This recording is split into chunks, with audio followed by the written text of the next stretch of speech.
আজকে হচ্ছে ফ্রাইডে।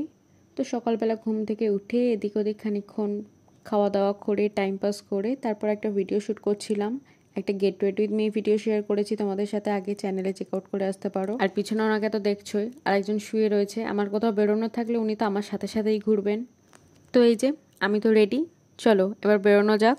আর বাইরে বেরিয়ে আমি একটা স্ট্রাক্স আর ব্ল্যাক স্কার্ফ পরে নিয়েছিলাম। যেদিনই বাইরে বেরোনো থাকবে সেদিনই তো গরম থাকবেই, যথারীতি সেদিনও ছিল।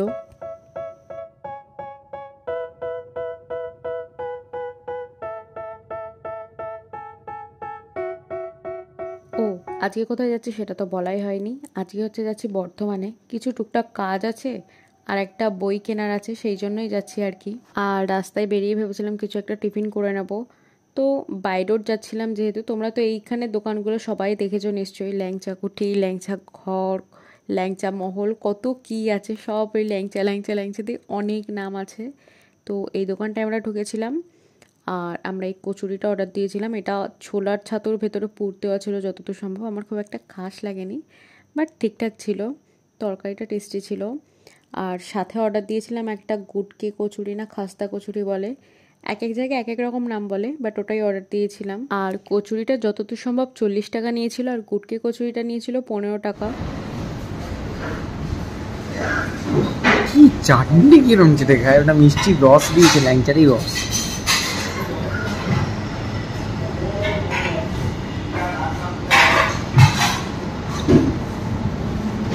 কেমন দিদি রিভিউ দেবে?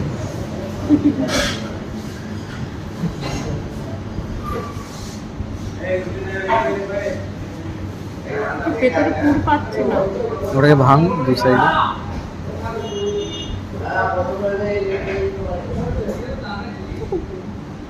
একটা কর্নারে পড়ে গেছে। আর তারপর চলে এসছে আমাদের এই ল্যাংচা। শক্তিগড়ে গিয়ে যদি আমরা ল্যাংচাই না খাই তাহলে আর কি খেলাম, খাওয়াটাই অসম্পূর্ণ থেকে যায়। তাই মন রাখতে একটা ল্যাংচা নেওয়া হয়েছিল। আর এটার প্রাইস ছিল 25 রুপিস। এটা স্পেশালটা ছিল, বাট ঘিয়ের কোনো ফ্লেভারই পাচ্ছিলাম না। তো যাই হোক, ওভারঅল মোটামুটি খাবার দাবার ঠিকঠাকই ছিল। তো চলো ছোট্ট করে তোমাদের দোকানটা একটু ট্যুর দিয়ে দিই।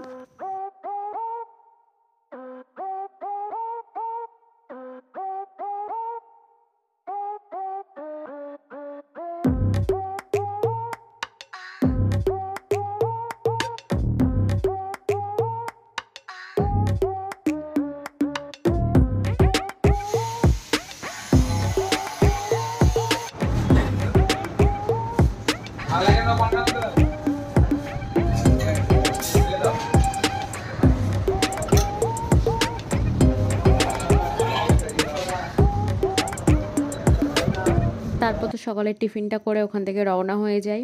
আর তোমাদের বললাম না যেখানে কত রকমের ল্যাংচার দোকান দেখতে পাবে, মিষ্টির দোকান দেখতে পাবে, সমস্ত ল্যাংচার নাম দিয়ে তোমাদেরকে ভিডিওর মাধ্যমে আমি ছোট্ট করে দেখিয়েও দিলাম। তোমরা চাইলে গিয়ে পরে আসতেও পারো। আর এখানে বর্তমানে বিখ্যাত মিষ্টি, ল্যাংচা, সীতাভোগ, মিহিদানা সব টেস্ট করতেই পারো। আর এর আগে বর্ধমান যাওয়ার সময় কয়েকটা ভিডিওতে আমি তোমাদের দেখিয়েছিলাম যে রাস্তায় কাজ চলছিল, এখনও চলছে কিছু কিছু জায়গায়, কিন্তু এইদিকে হাইওয়েটা মোটামুটি কমপ্লিট হয়ে গেছে। দেখো রাস্তাটা কত স্মুথ হয়ে গেছে, চোখে দেখেও শান্তি লাগছিল।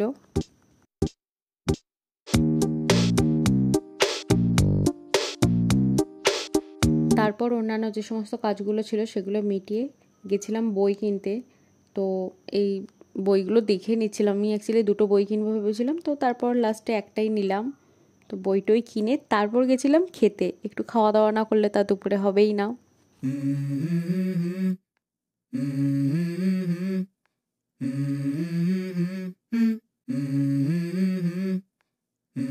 আর এখানে বসে বসে মেনু মুখস্থ করার মতো মেনুটা এক ঝলক দেখে নিয়ে তারপর অনেক দেখার পর কয়েকটা ডিশ অর্ডার করলাম ভেবেচিন্তে।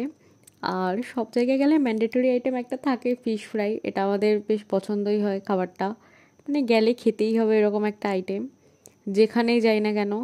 তো ভেবেচিন্তে ওটাও অর্ডার দিয়েছিলাম। তারপর তার বেশিক্ষণ ওয়েটও করতে হয়নি। এই যে ফিশ ফ্রাইটা অর্ডার দিয়েছিলাম সেটা চলেও এসছে। আর তারপর ফিশ ফ্রাইটা এত ভালো খেতে ছিল, দেখো পুরো মাছে ভর্তি ছিল, ফিলেগুলো দেখো একবারে ভরপুর মাছ ছিল। দামটাও সেরকম ছিল অবশ্য, বাট মাছ দিতে ওরা কোনো কার্পণ্য করেনি। আর এটা বাসা ফিশ ছিল, ভেটকি ছিল না। তো যাই হোক, খেতে তো ভালোই লেগেছে। আর তারপর এটা ছিল মাটন শিক কাবাব বা এরকম কিছু একটা ছিল, মোট কথা মাটনের একটা কাবাবের আইটেম ছিল। আর আমি এবার এখানটায় চাটনিটা বেশি একটু ডিজাইন করে নিচ্ছিলাম, যেরকম বড় বড় রেস্টুরেন্টগুলোতে দেয় ওরকম একটা ভাব নিচ্ছিলাম। তো যাই হোক, এই আইটেমটাও বেশ ভালো লেগেছে।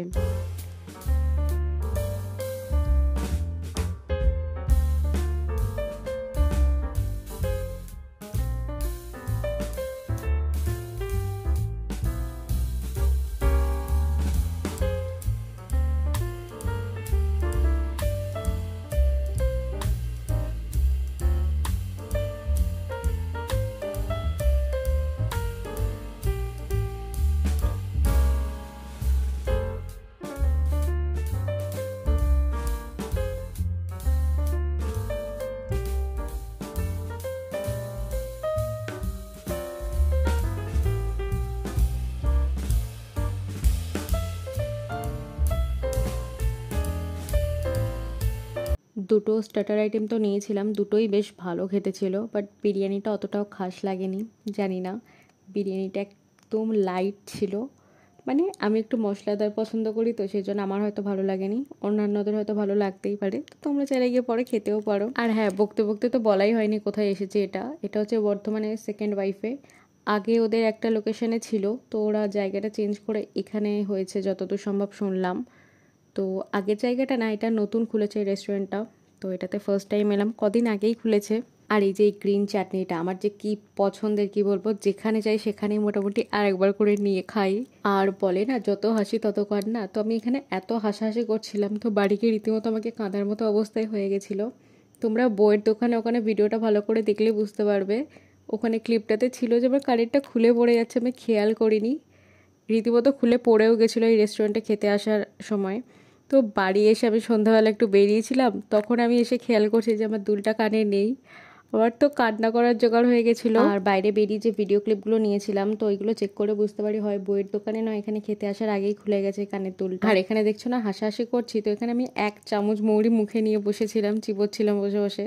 তো ওই জন্য ওইটা নিয়ে হাসাহাসি করছিলাম। তারপর ওখান থেকে বেরিয়ে আমরা একটু রিলায়েন্সে যাই, ফোন টোন দেখার ছিল। তো এই ফোনটা আমি দেখছিলাম, এটা বেশ ফোল্ডিং করা যায়, তো তো এটাই আমি দেখাচ্ছিলাম। শেষ পর্যন্ত এখান থেকে কোনো ফোন টোন কেনা হয়নি। ফোনের কাহিনী আমি তোমাদের পরের ভিডিওতে শেয়ার করব, ফোনের কাহিনী আর কানের দুলের কাহিনী। তো তারপর তো বাড়ি চলে আসি। আজকের ভিডিওটা এতটুকুই। ভিডিওটা ভালো লাগলে লাইক কমেন্ট শেয়ার করে দিও। বাই।